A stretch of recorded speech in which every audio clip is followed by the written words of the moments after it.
component first. So first and foremost, we'll do a nice assessment. May I get you to do Weber bar slow for us, please?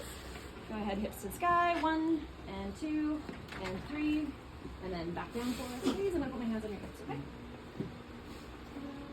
And we can see that his left side is higher than his right side. So it looks identical to Angelica's, but his is just the opposite dysfunction. All right, do we have an outflare on that side as well too? We do have an outflare on that side, but we also have a little bit of an outflare happening on the right side. I know this because I've assessed enough hips to know kind of where the ASIS should sit. So some of you may not be able to see that if it's happening on both sides yet, but soon you will, okay?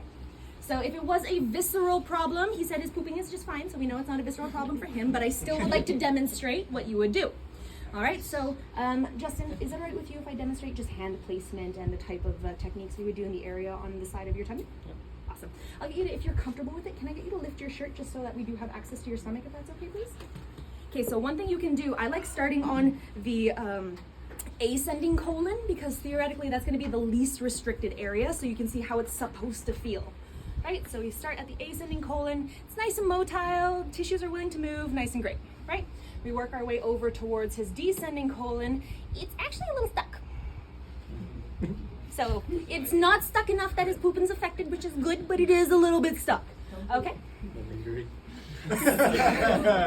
So in order to do the fascial component, you want to treat anteriorly, laterally, as well as posteriorly, essentially not pushing into the abdomen, you're trying to spread the tissues away. Okay, so often I will start on the posterior aspect and just do a fascial shearing. Let it go, let it drift, let it drift. Yep, literally just pulling. And if I do think it's fascially oriented, I will actually pull his hip downwards with it as well too, to encourage that anterior rotation because he's posteriorly rotated. So starting on the posterior aspect, I frequently switch sides because this is a lot of work. And with breathing, let it drift, let it drift, let it drift. Excellent. Good job. And for this one, I often put a pillow right here beside me because it makes the patient not feel like they're gonna fall off the table if they're right up against me. Which actually, can you shimmy towards me a little bit, please? Thank you. And if you get them a little closer, then you don't have to reach as much and it's not as bad on your low back. Okay, are you comfortable without me using a pillow here between us? Yeah. Cool.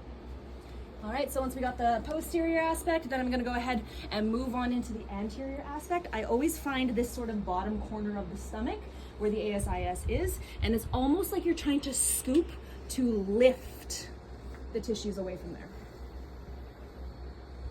Good, scooping away, and then I'm gonna come medial from lateral.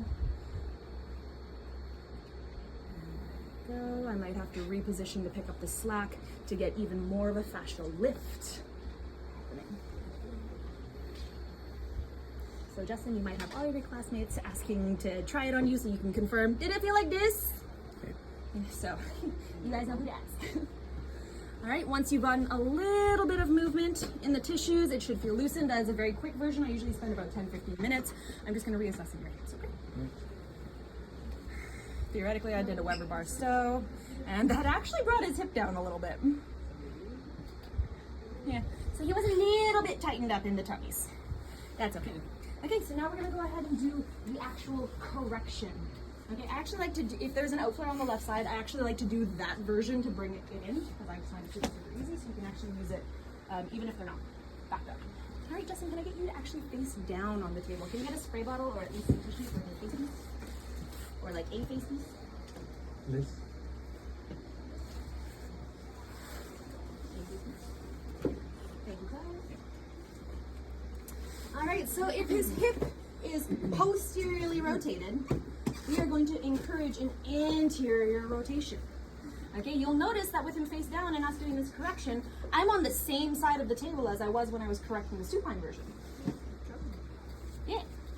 All right, so you should, for most of your corrections, be on this side of the table because that will be the side of dysfunction for a lot of people.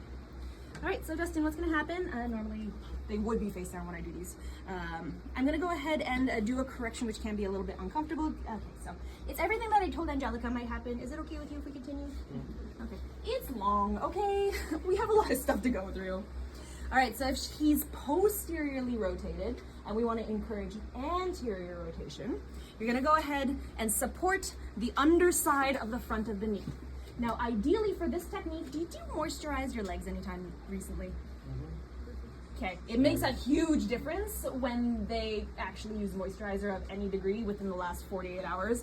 It makes things really, really lack of grip. Sorry.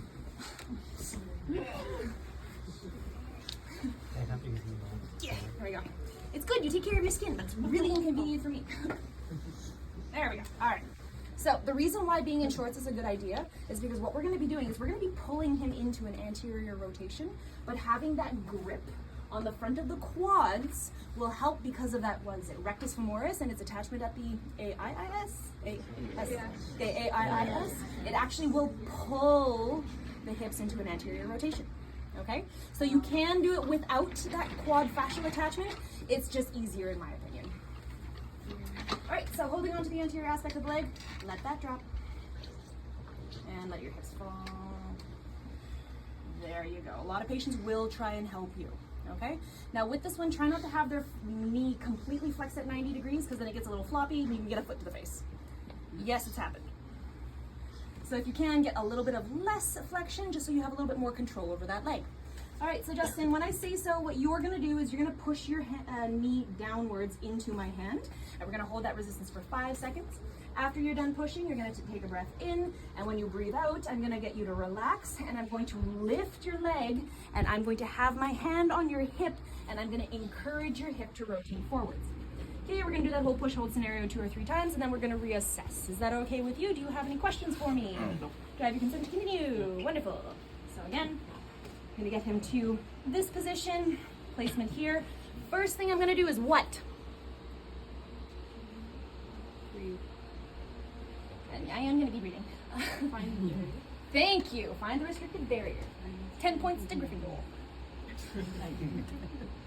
And if you want to Gryffindor, okay, whatever. All right, so we found the restriction. Hip has gone as far as we can. Justin, I'll get you to push down into my hand. Go ahead and push.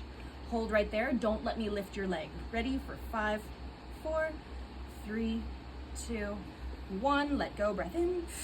And when he breathes out, I'm going to lift his leg. I'll try and use the fascial attachment even though his legs are moisturized. And then I'm going to load through the posterior attachment to try and rotate his leg. It is slipping. Don't moisturize your legs before treatment, okay? Do you want the towel or no? No, I want the fascial attachment. Let go. I mean, like, it's great. Skin, healthcare, and stuff, but, like, inconvenient. Okay, go ahead and push down again. Push for 5, 4, 3, 2, 1. Let go, breath in. And when he breathes out, let go. I'm going to lift and I'm going to load like I'm trying to rotate that innominate bone.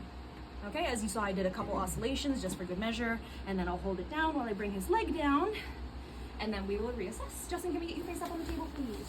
So you'll notice for both these corrections with Justin and with Angelica, I got them to engage, but then I told them to hold it while I applied the pressure. Because you're gonna be dealing with different sizes and different strengths of people all the time, you want to be able to control the amount of force they are applying. So they engage, and you just apply the amount of resistance you want them to resist. Okay?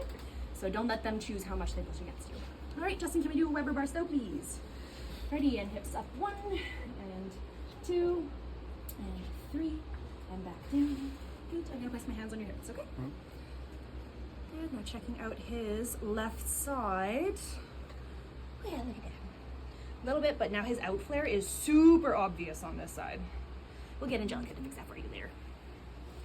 All right, so any questions about that one? I know these are a lot, and it's gonna take a while for these to marinate for a little bit, but just review your videos, watch them over and over again, practice, and hopefully it'll make more sense. The other ones that we wanted to do, I'm sorry.